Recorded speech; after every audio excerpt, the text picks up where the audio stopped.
We're talking about fear of riding and how to overcome fear of riding your horse. And I'd like to speak a little bit about hypnosis because I'm a hypnotist.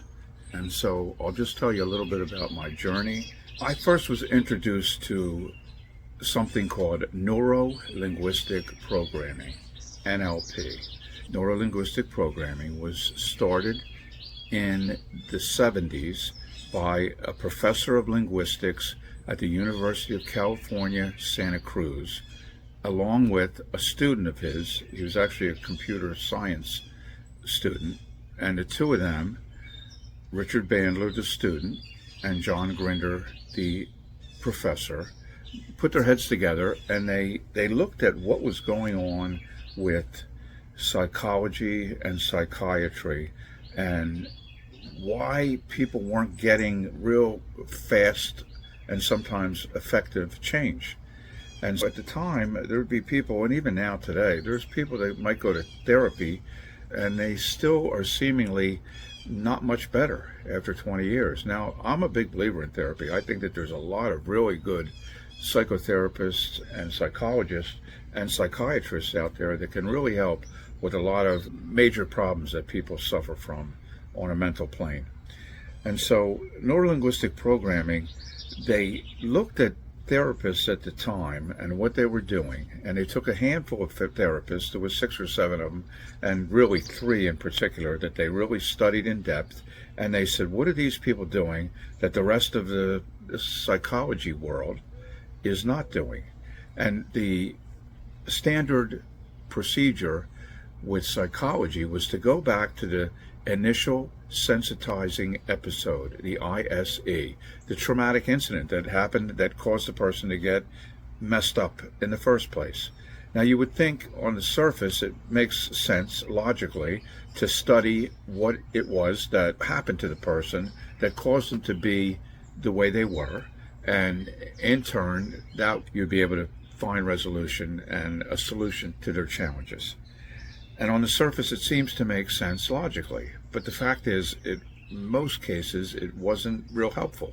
And that's not to say that it couldn't be, because I believe that there are times when you go into someone's past and you look at what happened to them, sometimes that can be a helpful thing to do. And sometimes that's the only thing that might help solve the riddle to what their issues are. Neurolinguistic programming looked at 3 main therapists. One was a psychologist, a family psychologist, family therapist by the name of Virginia Satir, who worked in California. She was having really remarkable results with her clients. Another was another Californian, a transplanted Californian. He was a German psychiatrist, and his name was Fritz Perls, and he was doing something called EST, E-S-T. And that was often in a group setting. It had to do with chair therapy, and he was having great success, better than average success with his clients. And then the main person they looked at was a man named Dr. Milton Erickson, who was a medical doctor, a psychiatrist, and he also began to practice hypnotherapy and became the eminent hypnotist of the 20th century.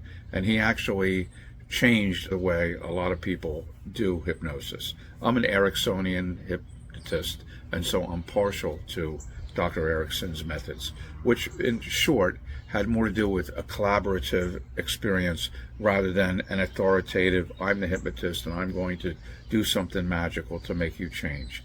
That was the more traditional mode of how hypnotists operated at that point in time. And that can be helpful for some people. I just think a more cooperative approach is more helpful for more people. That's how I was introduced to hypnosis, because when you study NLP, because Dr. Erickson was one of the key figures that they modeled, that they studied, that they copied, there's a lot of hypnotic protocols in NLP. At the time, the man who introduced me to NLP was a friend of mine, Norman LeClaire. He was a fellow horseshoer at the racetrack that I knew, who got involved in NLP and eventually became a hypnotist. And when Norman became a hypnotist, I thought he lost his marbles. I thought, what is he thinking? Like a hypnotist? Who would, why? And because at that time, I had a total misperception of what hypnosis was. Just many people in the world have a misperception of what hypnosis is and what it can do. I was ignorant of what it could do And from studying NLP, I began to learn what hypnosis was and became more and more interested in it. We'll talk more about what hypnosis actually does in the next video that I post. Tom O'Ryan. You can find me in Equestrian Calm.